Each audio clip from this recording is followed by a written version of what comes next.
Chris Cuomo here. Welcome to NewsNation. My brothers and sisters, this is where we come, right and left, to be reasonable, okay? You have to view all developments in politics through a lens of seeing how they are trying to manipulate you.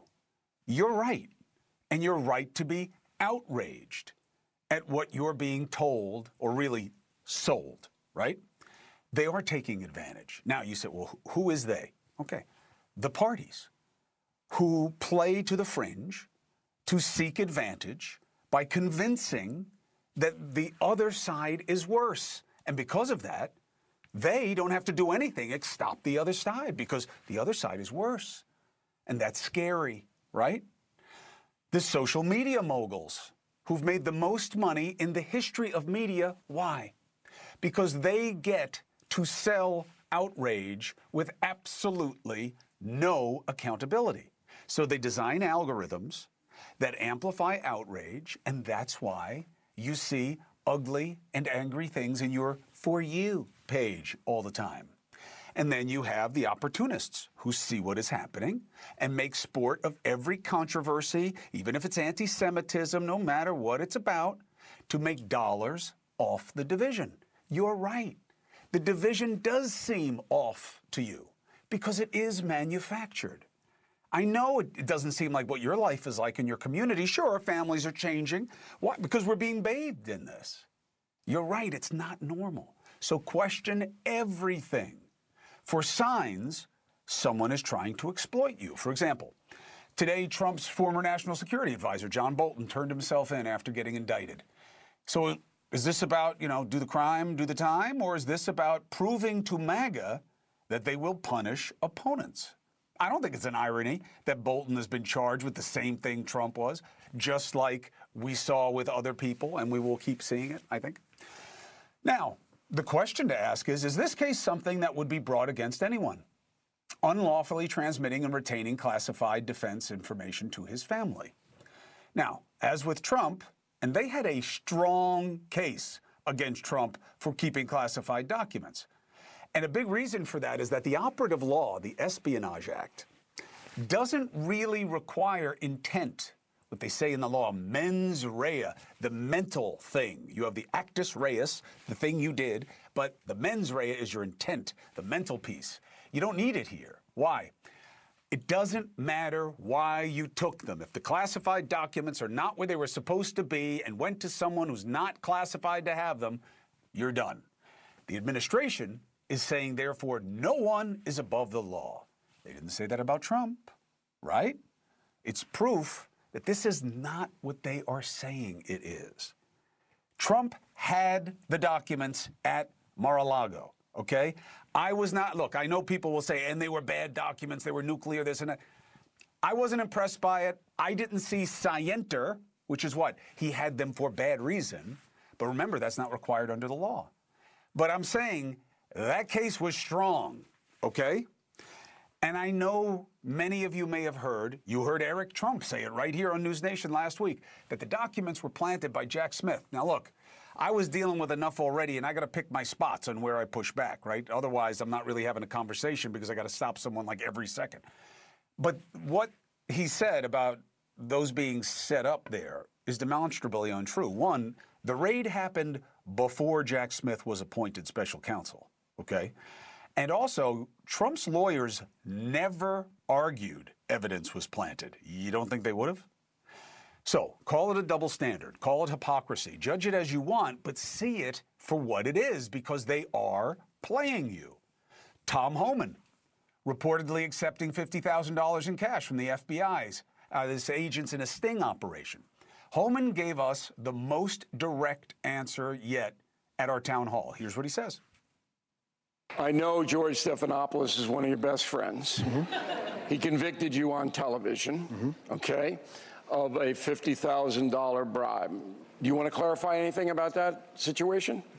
I didn't take $50,000 from anybody.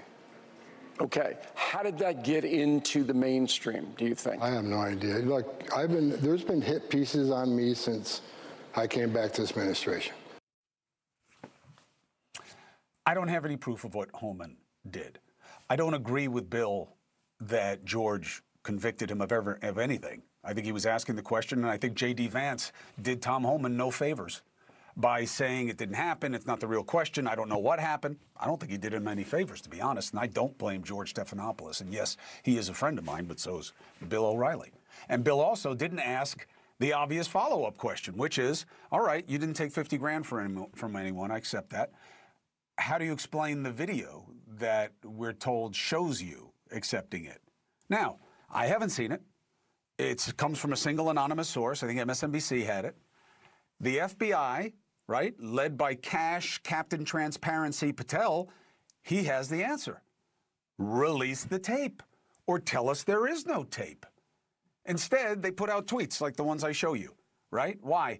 Because there's no accountability on social media. It's all about selling outrage and bullshit. And there's no responsibility for what you say.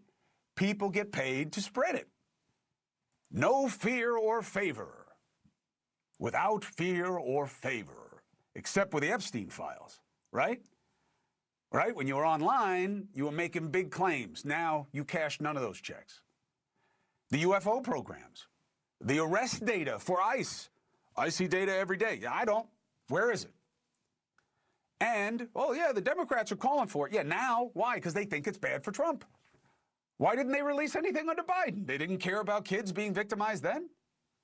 See it for what it is. Judge it as you wish. But you are right to be outraged because you are being played. If no one was above the law, then they would have impeached like every president.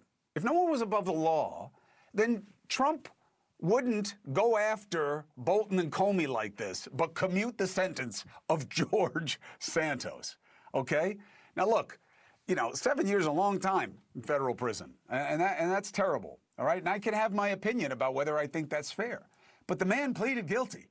He is a proven pathological liar, an admitted fraud who misappropriated donor money, a poster boy for what is wrong with politics, okay? To the president, you know what that makes him? Somewhat of a rogue. But then how does he justify it? What principle is this? Instead, it's about advantage. The other side is worse. He justifies what he did with Santos, who admits to breaking federal law, by saying Senator Richard Da Nang Dick Blumenthal, who lied about serving in Vietnam. Okay, that seems true. That's worse than federal crimes. Trump lied about something that was found by a jury to be a federal crime. But the other side is worse. It has to be, because that is the game. And then all the pod people use their angry words to get clicks and cash and take sides, and they want you to take sides, and they want you to see people on the other side as your enemy. Why? Because it works. Because it gets them bigger followings, because it's easy, because it gets them paid. And it means that nobody in power has to do anything but find what's wrong with their opponents. We allow, instead of two wrongs makes a right, it's worse than that. We allow two wrongs and which is worse. That's our standard.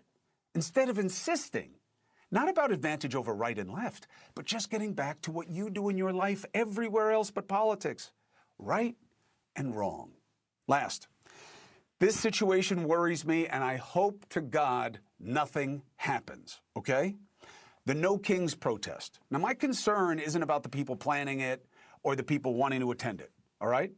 Protest against allowing the rich to control our democracy is legit. It's what our freedom is about, okay? And Americans who are outraged by affordability issues, rising prices, a mushy job market, and watching politicians who get paid to do nothing, right? So instead of addressing the real problems, and there are real problems, the outrage machine feeds on political violence. It's the ultimate high-stakes sport of which side is worse. That's why they're all lined up on Israel. That was great. All that death, anti-Semitism, hate. It's a great tool for division. But I'm very worried because of that appetite for violence and to weaponize it. They're so itching for something bad to happen so they can blame the other side as evil. But the right is calling tomorrow hate America and Antifa and communist rallies because they're going against the rich that are absolutely destroying what's fair in our society? I'm not anti-wealth, but I'm anti you getting everything your way. I mean, in immigration, he's demonized the whole population of people who come across illegally, none of the people who hire them, who entice them over, who pay for them to come, who then charge them sub-market wages in unsafe conditions because they know they can't sue, and they crash the whole job market. I mean, amazing, amazing. See it for what it is. Check the language on both sides when they're provoking you, because it's probably by design. Thank you for watching. Subscribe below and download our NewsNation app right now on your phone, and you will get fact-based, unbiased news for all Americans.